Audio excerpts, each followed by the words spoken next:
আসসালামু আলাইকুম ভিউয়ার্স, আজকে আমরা এরকম একটি ড্রিল মেশিন তৈরি করব।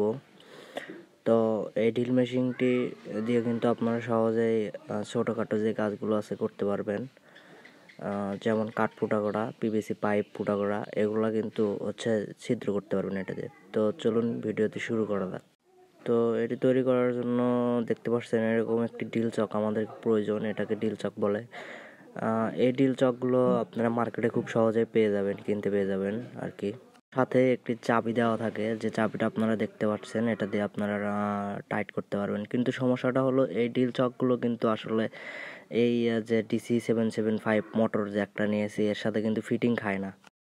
ফিটিং করার জন্য আপনাদেরকে এরকম একটি প্রেসার কুকারের যে একটা বোল্ট থাকে এটা কিনতে হবে। তো এটা দেখুন, এটা কিন্তু একদম মনে হয় যে এটার জন্যই বানাইছে, ঠিক আছে। তো এটা কিন্তু ড্রিল চকেও খুব সুন্দরভাবে আটকে যায়, এবং এর ভিতরে যে ফুটোটা আছে এটাও কিন্তু 5mm এর ফুটো। তো মোটরের সাথেও খুব সুন্দরভাবে কিন্তু অ্যাডজাস্ট হয়ে যাচ্ছে। তো দেখতেই পারতেছেন, আমি আপনাদেরকে অ্যাডজাস্ট করে দেখাইতেছি। পেঁয়াজও কিন্তু খুব সুন্দরভাবে মিলে যায়। পেঁয়াজ কিন্তু মিলানোর প্রয়োজন নেই। অনেকে আছে নাট মাট ছিদ্র মিদ্র করে বানায়, এগুলো দরকার নাই ভাই, এটা হলে চলবে। আর এটার মাঝখানে দেখবেন যে ফুটা থাকে না, সেই ফুটাটা করার জন্য আপনাদেরকে যে একটু গরম করলে ফুটাটা হয়ে যাবে, ঠিক আছে। ফুটা হওয়ার পরে মোটরটা এখানে লাগাই দিবেন, এইভাবে কাজ কিন্তু হয়ে যাবে, ঠিক আছে। উপরে একটু বাড়ি দিবেন, দেখবেন ভিতর দিকে ঢুকে গেছে আর কি। একটু হাতুড়ি দিয়ে বাড়ি দিবেন, বাড়ি দিলে কিন্তু ভিতরে ঢুকে যাবে।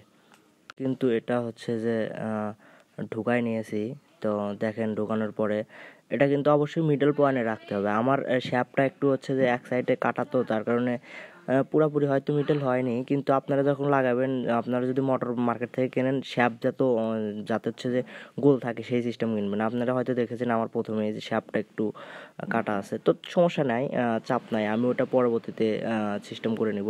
আর এই মেশিনটা পরবর্তীতে আমরা আরও উন্নত করব, সেইটি আপনারা কিন্তু সেই ভিডিও দেখবেন। তার জন্য চ্যানেল সাবস্ক্রাইব করতে হবে, যাতে পরবর্তী ভিডিও দেখতে পারেন। তো এটাতে আমরা লাইন দিই, দেখুন খুব সুন্দরভাবে, এখনও কিন্তু মিডল আছে, মিডলে কিন্তু খুব সুন্দরভাবে চলতেছে, খুব সুন্দর হয়েছে কিন্তু। তো চলুন একটা ড্রিল চক লাগানো যাক এবং কিছু ফুটা করে দেখা যাক যে আসলে কি হয়। তো দেখতেই পাচ্ছেন, আমি একটা ড্রিল বিট লাগাই নিয়েছি আর কি এটার সাথে। তো দেখেন, ড্রিল বিট লাগানোর পরে কিন্তু খুব সুন্দর দেখা যাচ্ছে। কিন্তু আমার যে লাগাচ্ছি সেই পাওয়ার সাপ্লাইটা আসলে অ্যাম্পিয়ার কম আর কি, 12 ভোল্ট 1 অ্যাম্পিয়ার। তো আমি এখানে একটি পরবর্তীতে 12 ভোল্টের ব্যাটারি ইউজ করব যখন ফুটা করব। তো ভিডিও দেখতে থাকেন, আপনারা সব কিছু দেখতেই পারবেন। তো চলুন আমরা কোনো কিছু ফুটা করি, ফুটা করার করি আর কি, ফুটা করে চেক করি আর কি, যে আসলে কীরকম কাজ করে আর কি। তো দেখতে পাচ্ছেন, এরকম একটি কাঠ নিয়ে আসছি আমি। এই কাঠটা আমরা মেশিনের সাহায্যে ফুটো করব। তো দেখুন, আমি আসলে যেহেতু ঝালাই দিইনি তার, সেই ক্ষেত্রে যে ফুটা করতে একটু অসুবিধা হচ্ছে। আর ফুটাও খুব একটা জোরে হচ্ছে না, বুঝছেন। কারণ অ্যাম্পিয়ারটা খুবই স্লো। কিন্তু আমি এখন ব্যাটারি ব্যবহার করতেছি। ব্যাটারি ব্যবহার করার পরে মোটামুটি ভালো স্পিডে চলতেছে, এবং আমার যে বিটটা এটা কিন্তু ক্ষয় হয়ে গেছে, অনেক আগের কেনা। তো এটা দিয়ে একটু দাঁড় কম, যার কারণে একটু আর শ্যাপটা আসলে পুরোপুরি মেডেল হয় না। তো আপনারা যখন লাগাবেন তখন পুরোপুরি মেডেল হবে। আর এটা আমি আরও উন্নত করব, যার কারণে যে আগে থেকে কিন্তু ওই প্লাস্টিকটা লাগাই নিছি, যাতে আমার পরবর্তীতে এটা আরও উন্নত করব।